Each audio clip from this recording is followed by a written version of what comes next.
Assalamualaikum warahmatullahi wabarakatuh. Waalaikumsalam warahmatullahi wabarakatuh. Bismillahirrahmanirrahim. Alhamdulillahi rabbil alamin.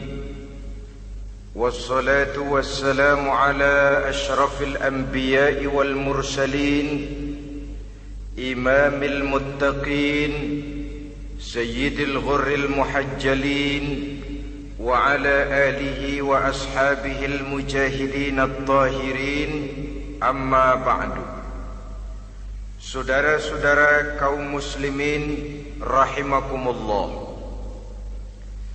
sesungguhnya gaya hidup seseorang sangat ditentukan oleh cara bagaimana dia memandang hidup ini. Dengan kata lain, bagaimana seseorang memandang hidup, begitulah dia akan hidup.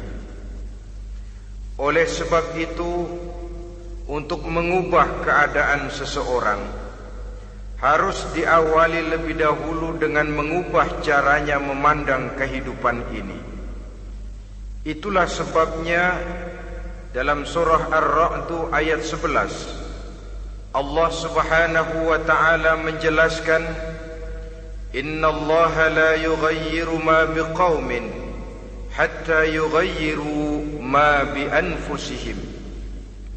Allah Subhanahu wa ta'ala tidak akan mengubah nasib dan keadaan satu kaum sampai kaum itu berusaha mengubah apa yang ada di dalam diri mereka sendiri.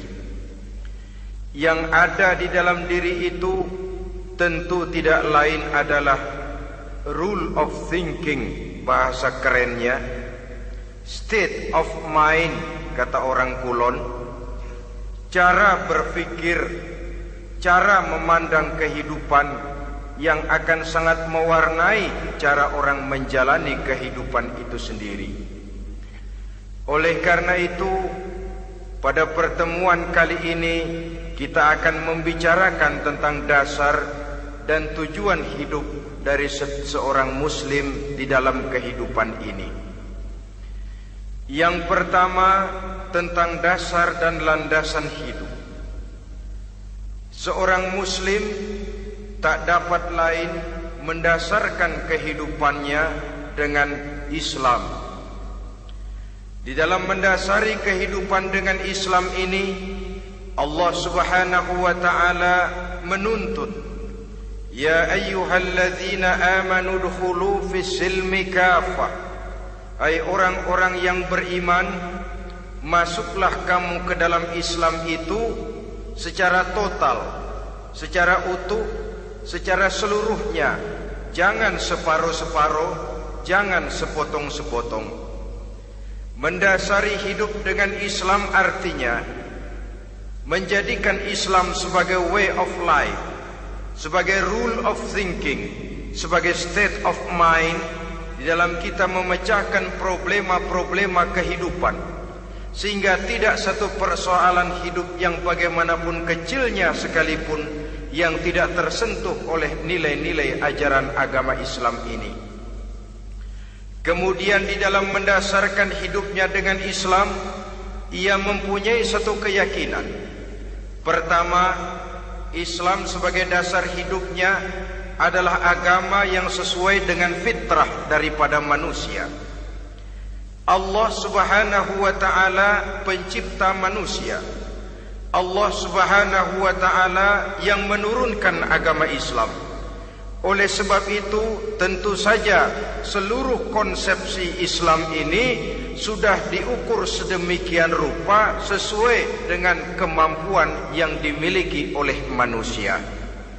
Secara logika bisa kita katakan, pabrik mobil di Jerman misalnya bikin mobil namanya Mercy. Seiring dengan itu dikeluarkannya buku petunjuk. Mobil ini bernama Mercy, kecepatan maksimal sekian ratus kilometer per jam, daya angkutnya sekian ratus kilogram, kalau rusak memperbaikinya ini onderdilnya itu umpamanya. Karena pabriknya yang bikin mobil, lalu pabriknya juga yang mengeluarkan buku petunjuk, tentu buku itu sesuai benar untuk mobilnya. Dan logika mengatakan tidak bisa kita punya mobil Mercy rusak, kita perbaiki dengan menggunakan buku petunjuk yang dikeluarkan oleh pabrik mobil Fiat. Tentu saja mobil makin rusak, acak-acakan dan tidak karu-karuan. Ini artinya, jikalau manusia ingin baik, jikalau manusia ingin mencapai sesuatu yang bernama bahagia, dia harus mengikuti petunjuk yang dikeluarkan oleh yang menciptakan manusia. Dan petunjuk-petunjuk itu telah turun dalam satu konsepsi yang bernama Islam yang sesuai dengan fitrah manusia. Yang kedua, oleh karena keyakinannya bahwa Islam sesuai dengan fitrah manusia, ia pun berkeyakinan bahwa Islam adalah agama untuk seluruh manusia, universal.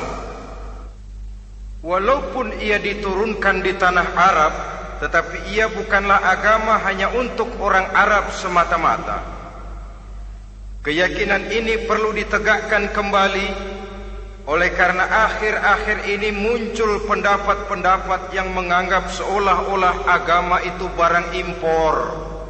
Persilahkan saja kalau memang itu merupakan keyakinannya, tetapi menganggap agama sebagai barang impor sungguh merupakan satu kekeliruan yang sangat besar. Bahwa Arab sebagian besar memang Islam, jelas. Tetapi Islam bukannya Arab, itu pun harus kita akui. Kita bisa menjadi Muslim yang baik tanpa perlu menjadi orang Arab. Dengan kata lain, kita bisa menjadi Muslim yang baik dengan tetap menjadi warga negara Indonesia yang baik.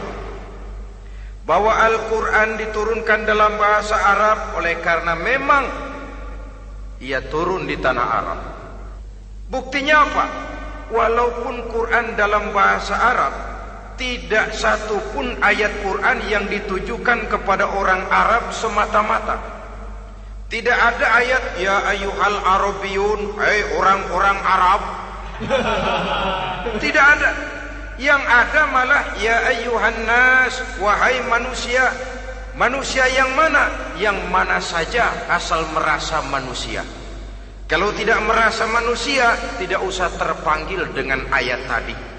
Maka dalam mendasari hidup dengan Islam, kita berkeyakinan Islam adalah agama untuk seluruh manusia.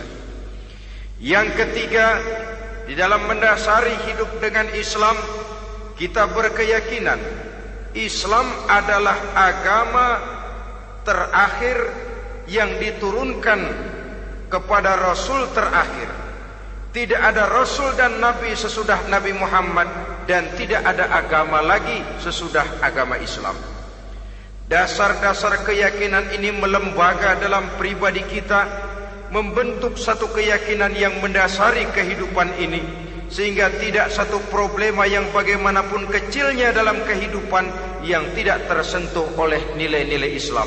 Sejak kita tidur sampai kita bangun tidur, bahkan tidur itu sendiri, dan seluruh kegiatan kehidupan yang kita laksanakan dalam 24 jam, tidak satu pun yang tidak tersentuh oleh nilai-nilai Islam. Inilah pandangan hidup Muslim. Jawaban seorang Muslim terhadap problema-problema kehidupan yang dihadapinya, yang di dalam menjawab problema itu ia Islam oriented, berorientasi kepada nilai-nilai Islam.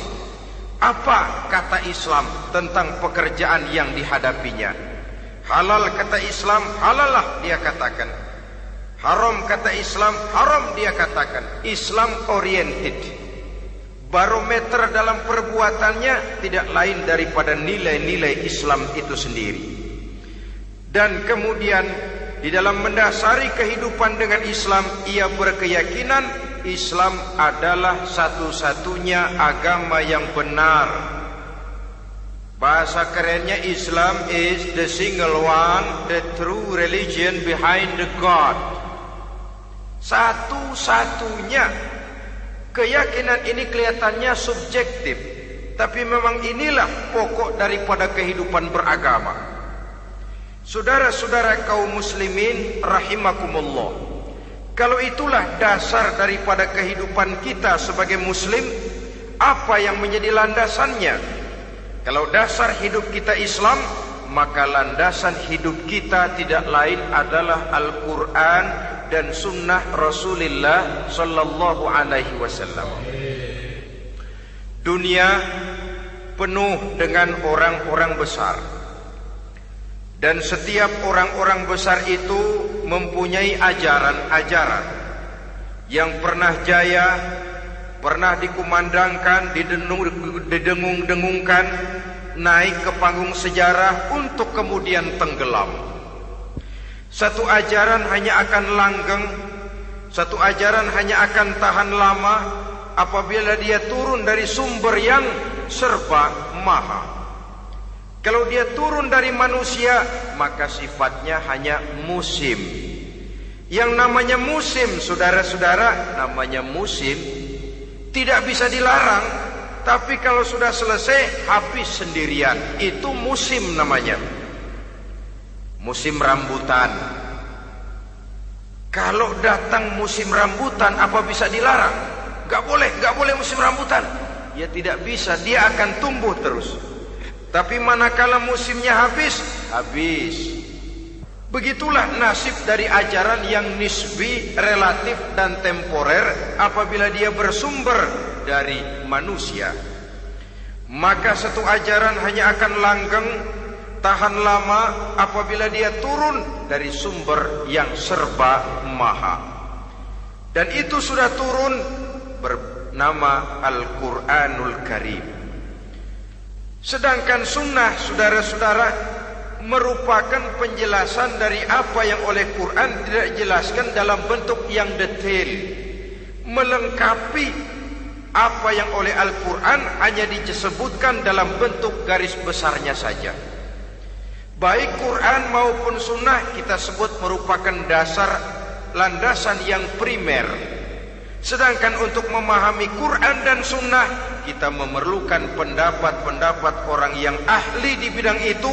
Dalam hal ini kita sebut saja dengan ulama. Dan ini merupakan sumber yang sekunder dari landasan hidup kita sebagai seorang muslim. Dua rel ini, Quran dan sunnah, merupakan landasan di mana kereta api Islam ini berjalan. Quran dan sunnah. Saudara-saudara kaum muslimin rahimakumullah, oleh karenanya marilah kita menjadikan Quran dan sunnah ini sebagai imam di dalam kehidupan kita. Bukankah Rasulullah sallallahu alaihi wasallam pernah memberikan pilihan, man ja'alal Qur'ana amamahu qadahu ilal jannah wa man ja'alal Qur'ana khalfahu saqahu ilan nar. Siapa yang meletakkan Quran di depannya, dijadikannya Quran sebagai imam dan dia sebagai makmum, maka Al-Quran akan membimbing dia ke surga. Ya, surga di dunia ini, lebih-lebih lagi surga di akhirat nanti. Sebaliknya, wa man ja'alal Qur'ana khalfahu, siapa yang meletakkan Quran di belakangnya, dia belakangi ajaran dan konsepsi Al-Quran, dia tinggalkan perintah-perintah Al-Quran, maka Al-Quran yang dibelakanginya itu akan mendorong dia ke neraka. Neraka dunia, lebih-lebih neraka di akhirat nanti. Pilihan terserah kita. Jikalau kita mau menjadikan Quran sebagai imam, artinya kita menjadi makmum. Resikonya dimanapun, makmum wajib ikut imam. Imam takbir, makmum takbir, imam ruku, makmum ruku, imam i'tidal, makmum i'tidal. Jikalau Quran imam kita dan kita adalah makmum, maka itu berarti jikalau ke barat komando Quran, ke barat kita pergi. Jikalau ke timur kata Quran, ke timur kita menuju. Jikalau halal kata Quran, halal kita katakan. Jikalau haram kata Quran, haram kita ucapkan. Itu resikonya kita menjadi makmum, menyusun pola hidup yang lebih Qurani. Tapi sebaliknya, ke barat komando Quran, ke timur kita pergi, ke utara kata Quran, ke selatan kita menuju. Halal kata Quran malah kita tidak mau melaksanakannya. Haram kata Quran kita senang bukan main. Artinya kita mau menjadi makmum, dan Quran kita jadikan sebagai makmum, kita sendiri malah mau menjadi imam. Kita paksa konsepsi Al-Quran itu supaya sesuai dengan naluri kemanusiaan kita. Mengotak-atik hukum, menghalalkan yang haram, mengharamkan yang halal. Dikala itu landasan hidup kita sudah goyah, tidak lagi sebagai landasan tempat kita bertolak, tetapi malah menjadi satu landasan yang kita injak-injak. Sesungguhnya saudara-saudara, Quran tidak akan membawa berkah, tidak akan menjadi rahmatun wa syifaun lil mu'minin, menjadi penyembuh, menjadi rahmah bagi orang-orang beriman, apabila yang kita baca itu kita injak-injak di dalam kehidupan.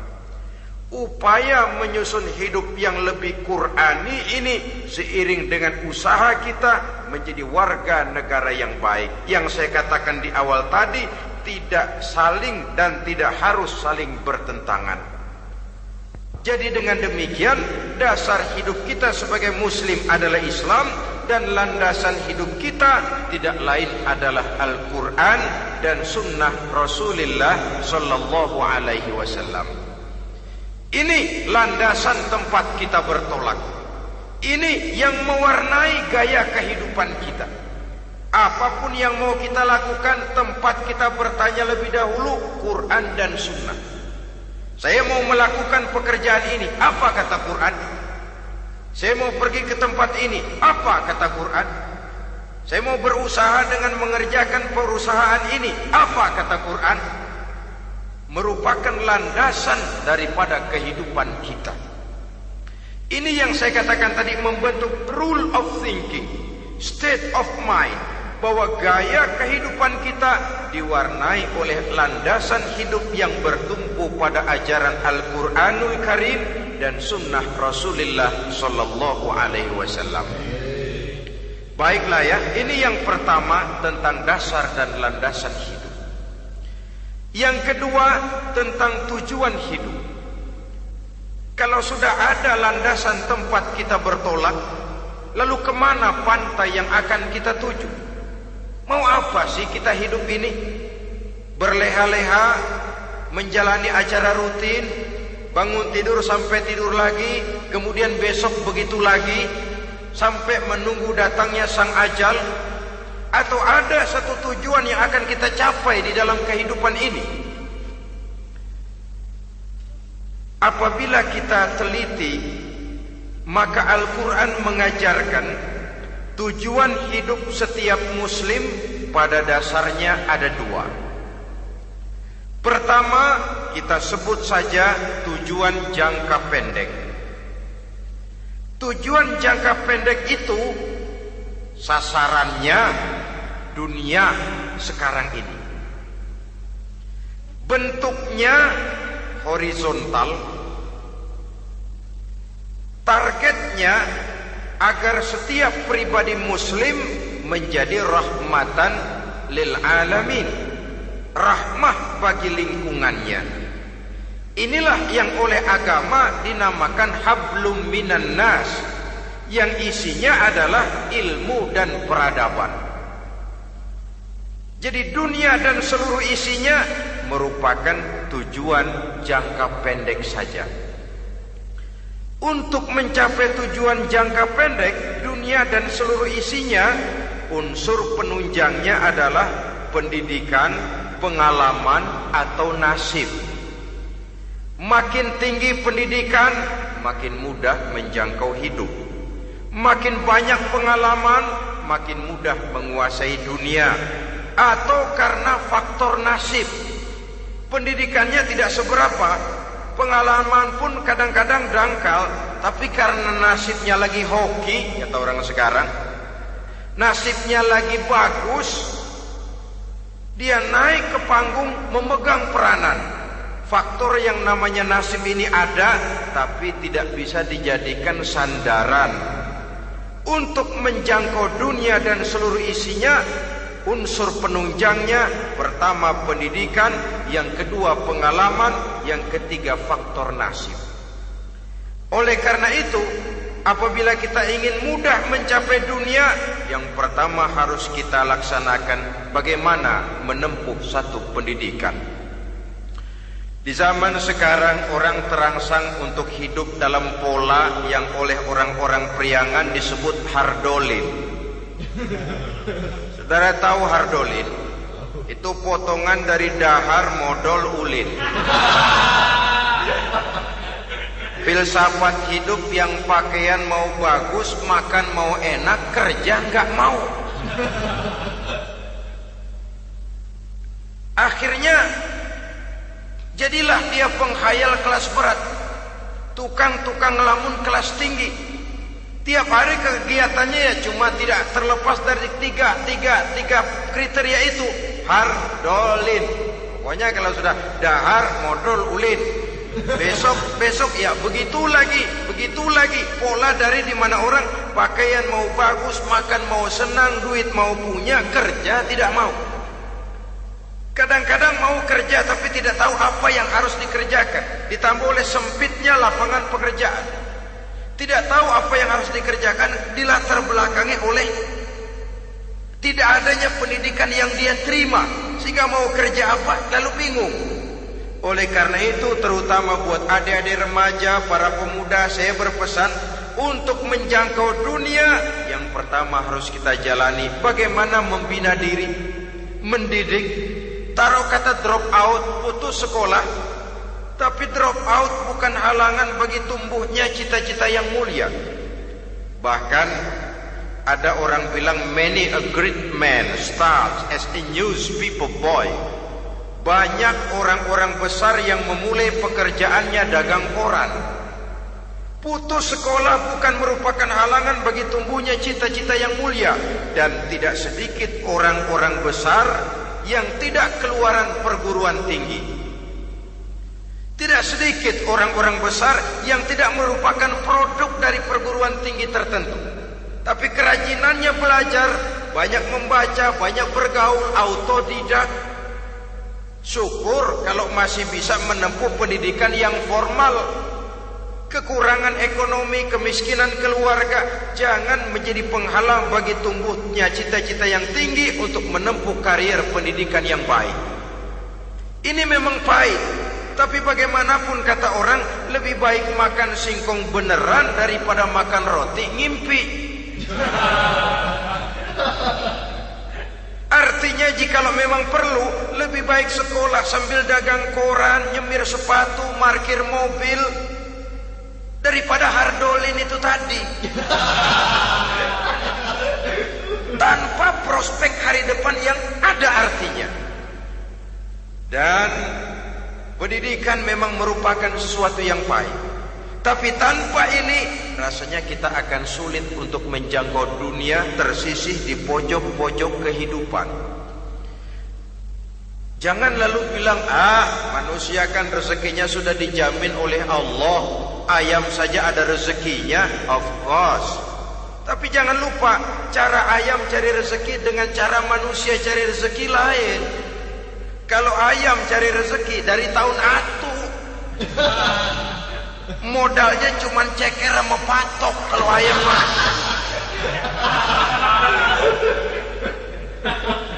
asal bisa nyeker, bisa matok, ayam dapat rezeki. Pokoknya kertok dah. Tapi manusia cari rezeki, dia harus cari lapangan kerja. Lapangan kerja sulit. Sudah dapat lapangan kerja, harus punya keahlian. Untuk memperoleh keahlian harus dengan pendidikan. Berhadapan lagi dengan saingan-saingan, karena pasaran tenaga kerja tiap tahun puluhan kalau tidak ratusan ribu pasaran tenaga kerja yang masuk lapangan kerja.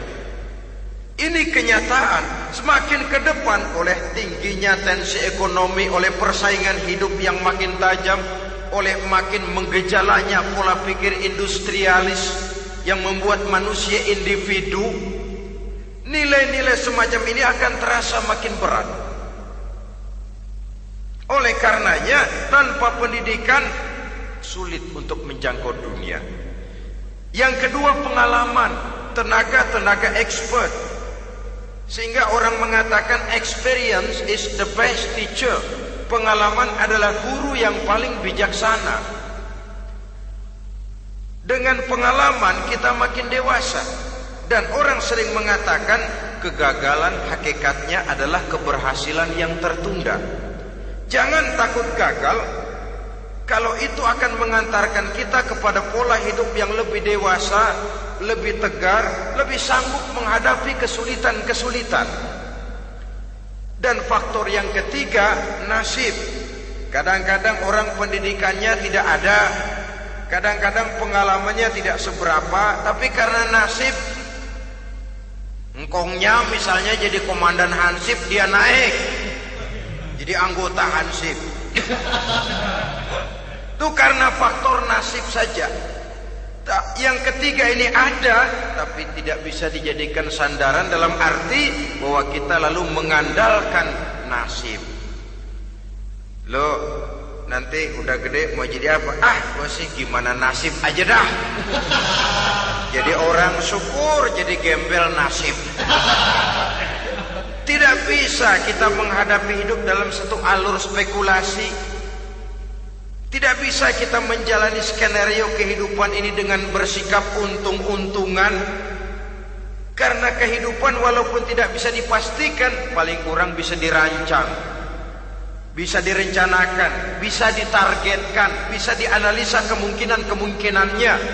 Walaupun tidak bisa dipastikan, tapi bisa diperhitungkan. Sebagai manusia yang terikat oleh causality, oleh hukum sebab akibat, sewajarnya kita memperhitungkan kemungkinan-kemungkinan itu.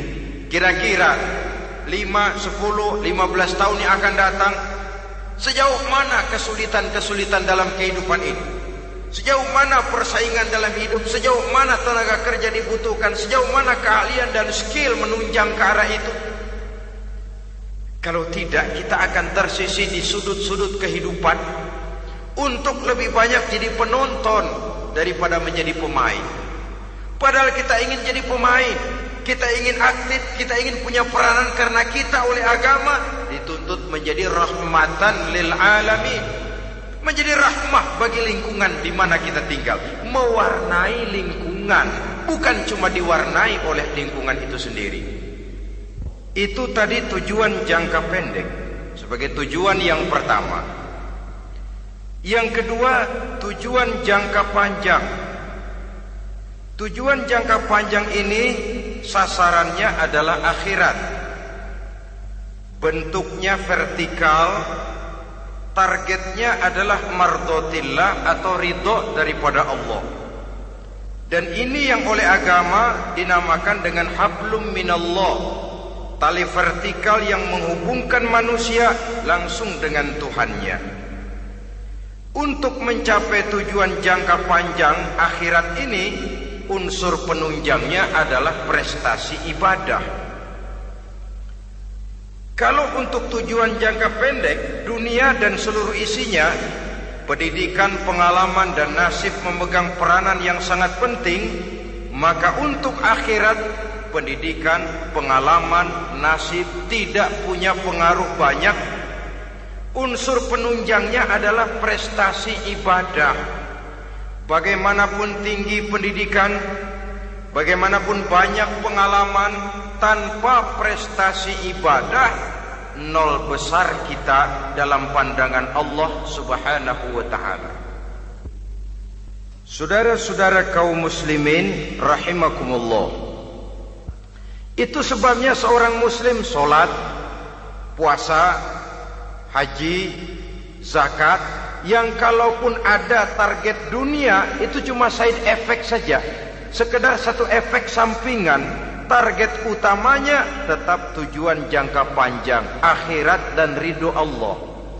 Kenapa kita sholat? Untuk mencari ridho Allah.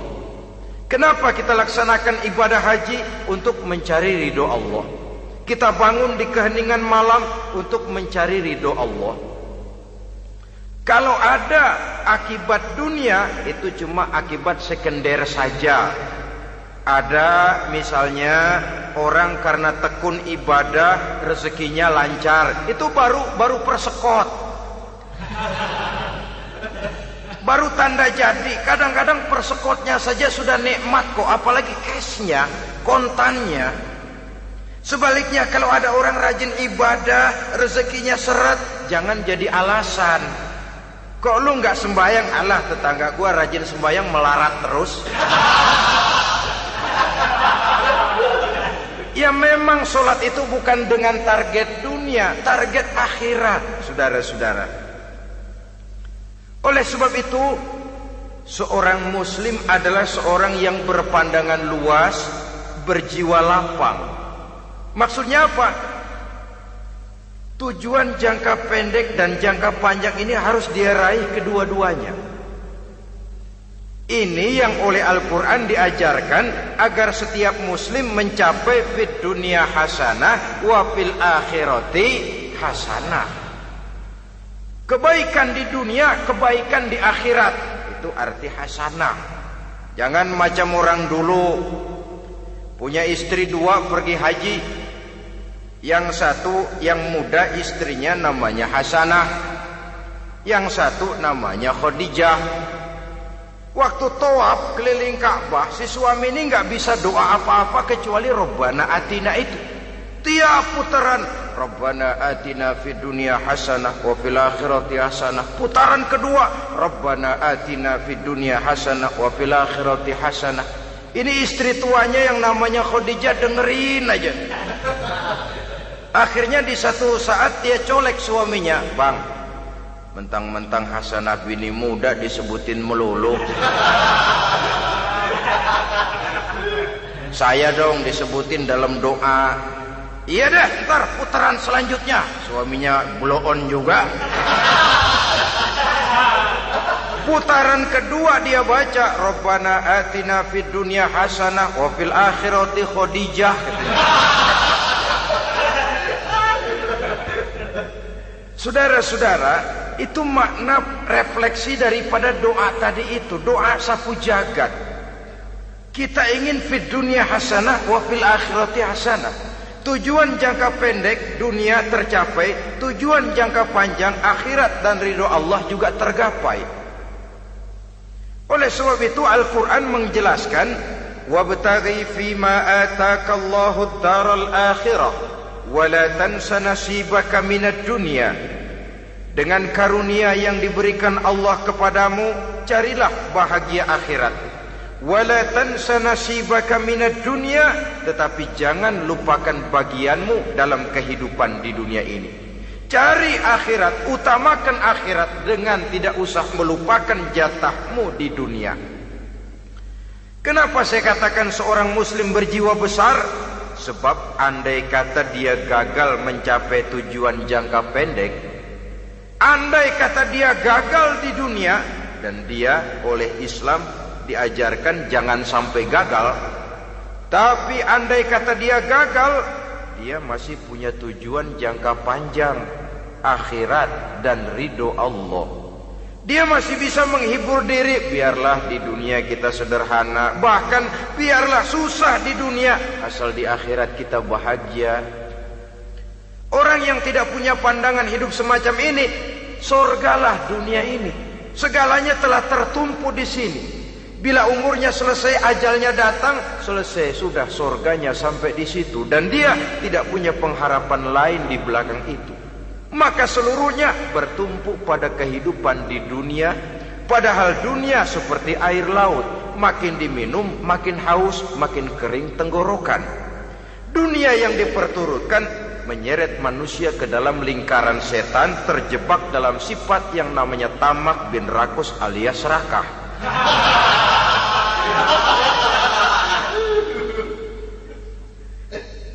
Andai kata dia gagal untuk tujuan jangka pendek, dia masih punya tujuan jangka panjang, akhirat.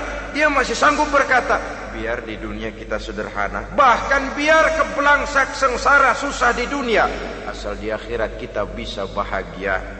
Kan masih ada harapan. Yang paling bangpak, paling rusak betul, sudah di dunia sengsara, di akhirat celaka. Jadi dunia rumahnya gubuk, pinggir kali miring, asal hujan bocor, utang selebar warung. Bayang kagak, ngaji enggak, puasa enggak, saban malam merit mulu. Saudara hadirin yang saya hormati, lalu kapan mau bahagia kalau sudah di sini susah, di sana akan susah juga.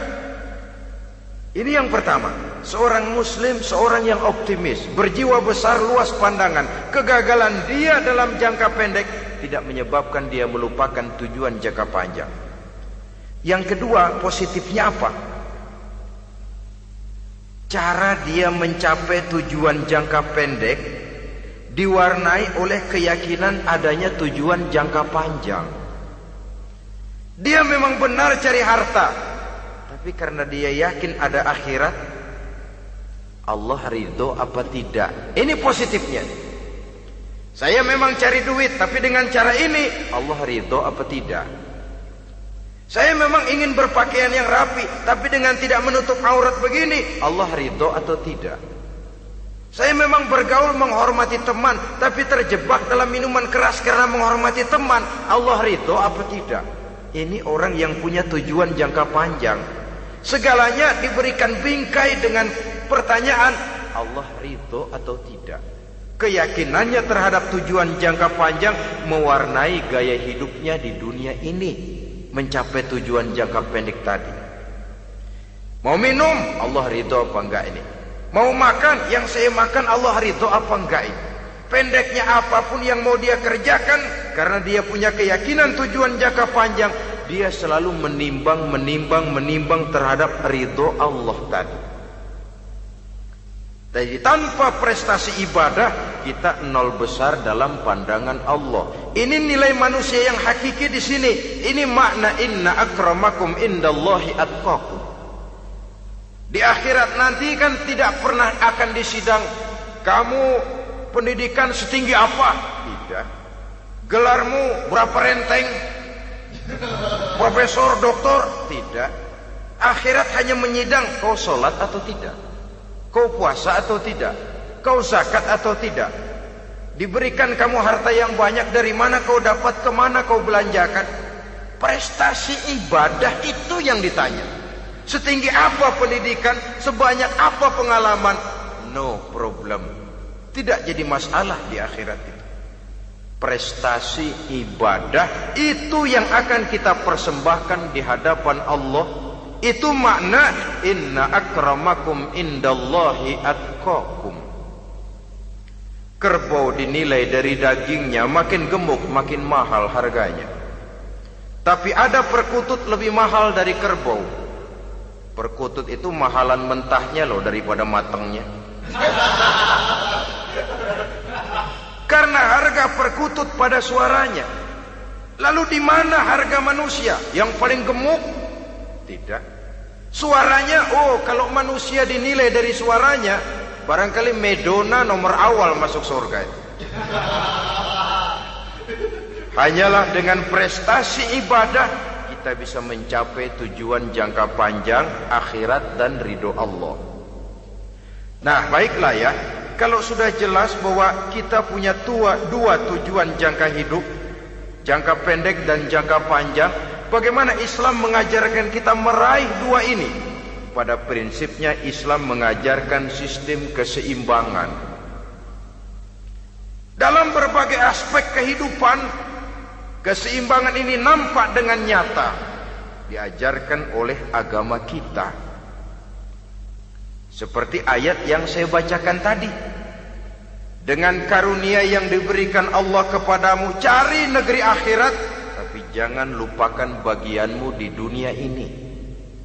Dalam bentuk yang lebih nyata, bekerjalah untuk duniamu seolah kau akan hidup buat selamanya, tapi bekerjalah buat akhiratmu seolah kau akan mati besok. Manifestasinya dalam kehidupan, misalnya orang kaya diperintah membantu yang miskin, tapi orang miskin dianjurkan berusaha. Jangan mengandalkan hidup kepada yang kaya, seimbang. Kamu kaya, betul Pak, bantu yang miskin. Kamu miskin, iya Pak, berusaha. Seimbang.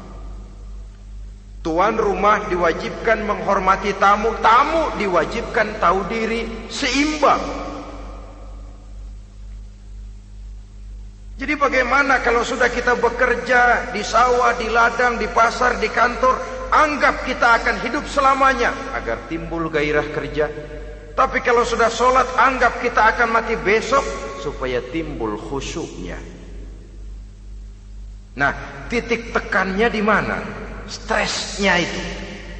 Walaupun Islam mengajarkan sistem keseimbangan, tapi Al-Quran tetap menggarisbawahi walal akhiratu khairul laka minal, bahwa bagaimanapun seimbangnya, akhirat itu lebih utama daripada dunia. Bagaimana implementasinya? Kata orang-orang tua, kalau kita menanam padi, rumput pasti tumbuh, tapi nanam rumput jangan mimpi tumbuh padi. Maksudnya apa? Kalau satu perbuatan kita niatkan karena Allah, dunianya pasti ikut. Tapi kalau satu perbuatan diniatkan karena dunia semata-mata, akhirat akan hilang. Sebab itu, biasakanlah berbuat sesuatu baik untuk tujuan jangka pendek, lebih-lebih untuk tujuan jangka panjang, dengan motif lillahi ta'ala. Jadi saya ulangi, satu perbuatan kalau sudah diniatkan karena Allah, dunia biasanya ikut. Tapi kalau diniatkan karena dunia semata-mata, akhirat akan luput. Padahal itu titik tekannya, walal akhiratu khairul laka minal ula. Saudara-saudara kaum muslimin rahimakumullah, ini tujuan hidup. Jadi landasan tempat kita bertolak sudah jelas, pantai yang akan kita tuju dalam kehidupan ini juga sudah nyata. Kita ingin mencapai apa yang dinamakan fid dunya hasanah wa fil akhirati hasanah. Untuk itu perlu ada keseimbangan, tetapi titik tekannya tetap akhirat lebih utama daripada kehidupan dunia ini. Sekarang kalau sudah ada dasar hidup, sudah ada tujuan yang akan kita capai, tentu harus ada alat untuk mencapainya. Semuanya perlu sarana. Bahkan pada hakikatnya dalam kaidah usul fikih para ulama mengajarkan lil wasail hukmul maqasid. Sarana dan tujuan hukumnya sama. Ini mestinya mendidik umat Islam jadi pinter. Jangan cuma berpikir melaksanakan satu pekerjaan, tapi juga berpikir menciptakan sarana untuk terwujudnya pekerjaan itu. Misalnya umat Islam wajib pergi haji kalau mampu, kan begitu toh? Kalau dia umat Islam Indonesia, tentu pergi hajinya ke Mekah. Mekah, Jeddah, Mekah, Indonesia perlu sarana angkutan untuk sampai ke sana. Kapal laut, kapal udara. Artinya umat Islam harus maju di bidang teknologi, bisa menciptakan pesawat, bisa menciptakan kapal laut, sarana yang akan menyampaikan dia untuk bisa melaksanakan ibadah haji. Selama ini kita bertumpu kepada pemikiran, pokoknya kan yang penting gue pergi haji pakai apa kayak gue punya duit. Dari segi pribadi memang barangkali begitu. Tapi sebagai umat yang harus mencapai kemajuan, apabila diperintahkan melaksanakan sesuatu, kita pun hakikatnya dituntut menciptakan sarana untuk menunjang pelaksanaan sesuatu itu sendiri. Agama mengajarkan an-nazafatu minal iman, kebersihan sebagian daripada iman. Siapa yang menciptakan mesin cuci? Sabun-sabun keras, deterjen, rinso dan lain sebagainya. Siapa yang menciptakan air condition, pembersih ruangan? Kita hanya berpikir pokoknya kan bersih, mau pakai apa kek. Kita jarang yang berpikir kepada pewujudan teknologi modern untuk menerjemahkan hadis itu. Syukurlah belakangan ini sudah muncul teknokrat-teknokrat muslim yang dijiwai oleh semangat Al-Quran membuka tabir rahasia konsepsi Islam di lapangan teknologi modern, yang makin lama makin menunjukkan tuntutan kebutuhan daripada umat itu sendiri. Dengan demikian, apabila ada tujuan hidup, kita memerlukan alat untuk mencapai tujuan tadi. Supaya tujuan fid dunya hasanah wa fil akhirati hasanah tercapai, apa alat yang harus kita pakai? Kita lihat surah At-Taubah ayat 111 memberikan jawaban. Innallaha ashtara minal mu'minina anfusahum wa amwalahum bi anna lahumul jannah. Sesungguhnya Allah telah membeli dari orang-orang beriman diri mereka, harta mereka, bahwa sesungguhnya bagi mereka adalah surga. Coba kita simak ayat ini sejenak, akan nampak dengan jelas bahwa ayat ini hakikatnya merupakan satu transaksi yang nyata benar antara kita dengan Allah. Transaksi jual beli sudah terjadi, dan itu langsung dengan Allah, tertuang dalam pernyataan Quran. Pembeli Allah, penjual kita orang-orang beriman, dagangannya adalah anfus dan amwal, harganya adalah surga. Itu sudah tanda tangan pernyataan kita siap jual beli ya Allah. Apalagi baiat kita apa? Inna solati wa nusuki wa mahyaya wa mamati lillahi rabbil alamin. Solatku, ibadahku, hidup dan matiku cuma untuk Allah Tuhan seluruh sekalian alam.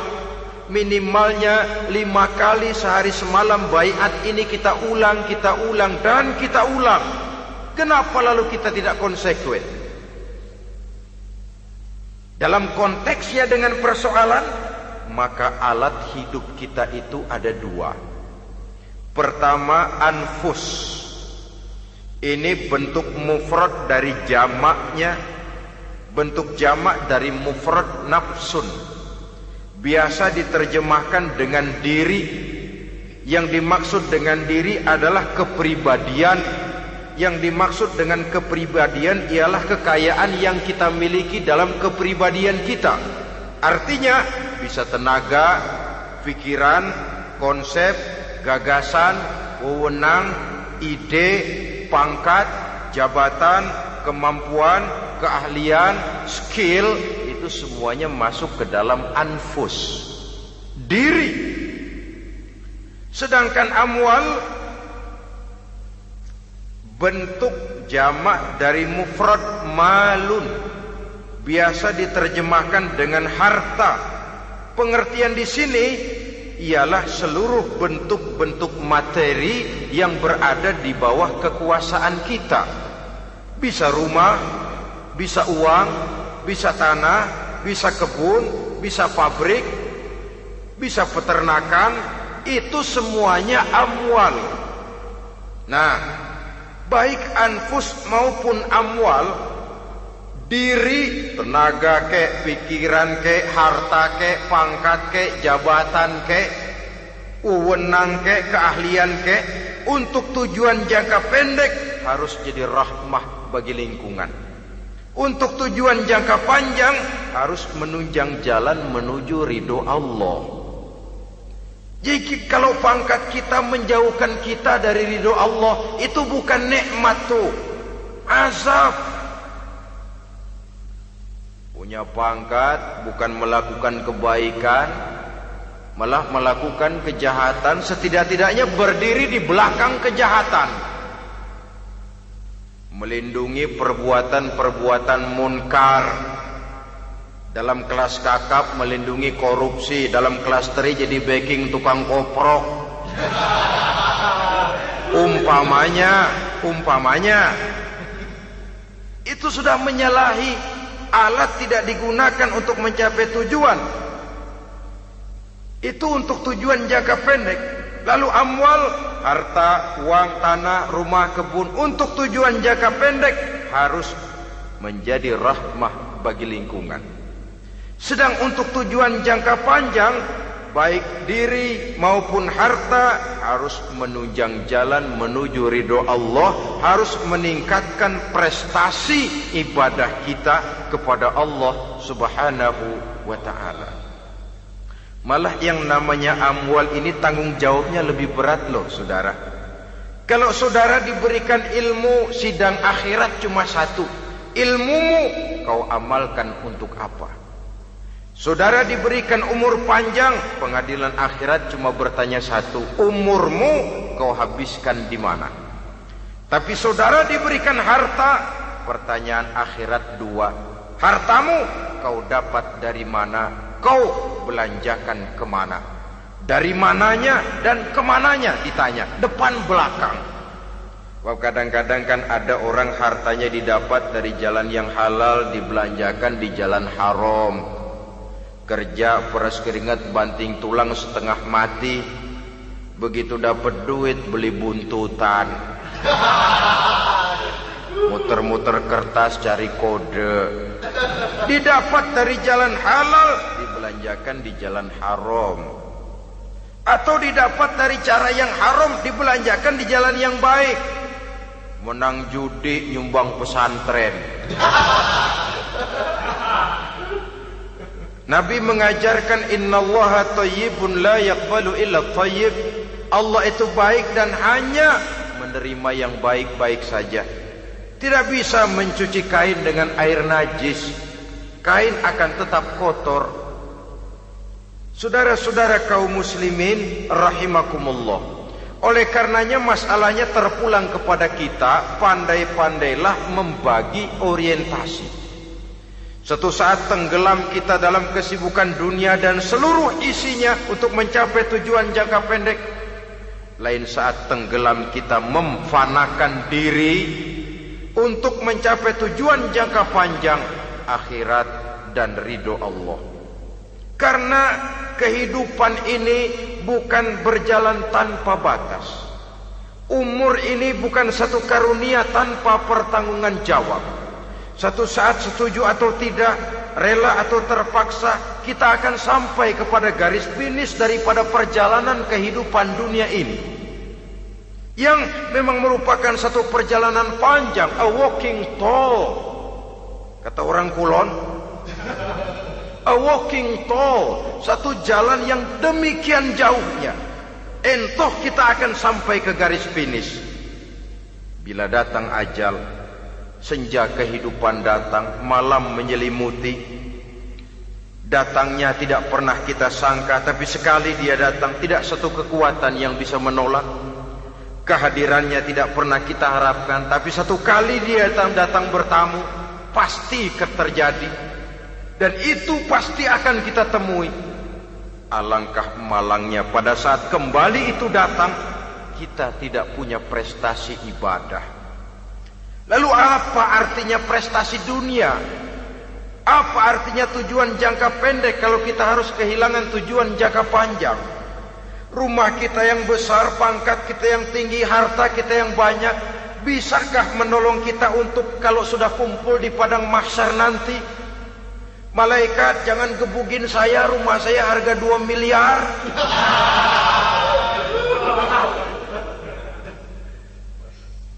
Sudahlah malaikat, damai saja, itu Rolls Royce saya.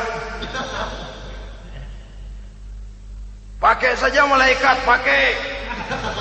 Kata malaikat, gue budak, gue gak butuh gituan. Hanya prestasi ibadah yang bisa menyelamatkan kita pada kondisi semacam itu. Jadi oleh karena itu saudara-saudara, biar di dunia ini rumah kita besar, mobil bagus, uang banyak, pabrik ada, usaha lancar, asal di akhirat masuk surga aja. Gak apa-apa. Daripada di dunia sengsara, di akhirat neraka, senangnya kapan? Sudah di sini sengsara, di sana kebelangsak. Itu yang orang-orang tua bilang lacur kuda namanya. pelan dipecut, kenceng digentak, setengah mati, serba salah. Kuda kalau bisa ngomong, gue setengah mati, serba salah. Pelan dipecut, kekencengan ditarik, itu yang namanya lacur kuda begitu. Serba salah posisinya. Untuk itu pandai-pandailah membagi orientasi supaya tercapai tujuan ideal ini, fid dunya hasanah wa fil akhirati hasanah. Ini tentang tujuan hidup. Nah, untuk mencapai tujuan ini kita tidak berjalan sendiri. Kita perlu teman hidup. Di samping teman hidup ada pula lawan hidup.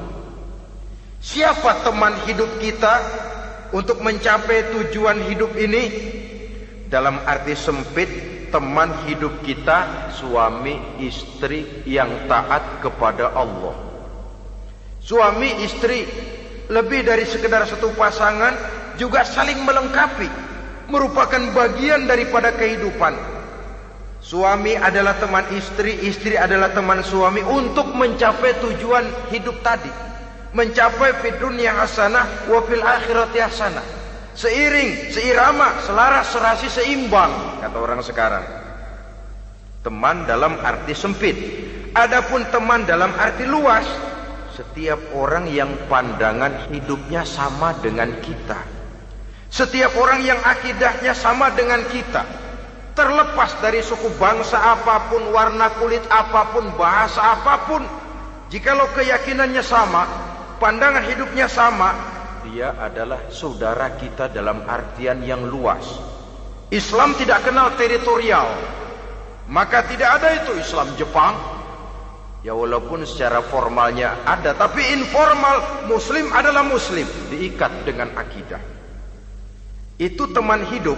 Lalu lawan hidup siapa? Pertama iblis, dalam segala bentuk dan implementasinya. Yang kedua, setiap orang yang pandangan hidupnya tidak sama dengan kita secara ideologis, itulah lawan hidup kita. Maka yang teman jadikan teman, yang lawan jadikan lawan. Jangan teman dijadikan lawan, lawan dijadikan teman. Itu namanya kopiah dipasang di kaki, pak bakyak naik ke jidat. Wajar kalau kepala lalu jadi benjol. Salah milih teman, salah cari lawan. Salah milih teman, salah cari lawan. Akibatnya kita yang akan susah di kemudian hari nanti. Saudara-saudara kaum muslimin rahimakumullah, oleh karenanya pandai-pandailah dalam hidup ini. Yang teman jadikan teman, yang lawan jadikan lawan.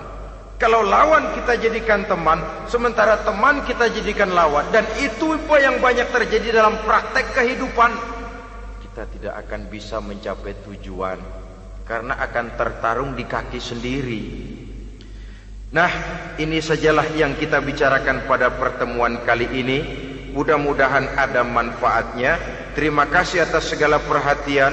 Mohon maaf atas segala kekurangan. Usikum wa nafsi bitaqwallah. Wassalamualaikum warahmatullahi wabarakatuh. Waalaikumsalam warahmatullahi wabarakatuh.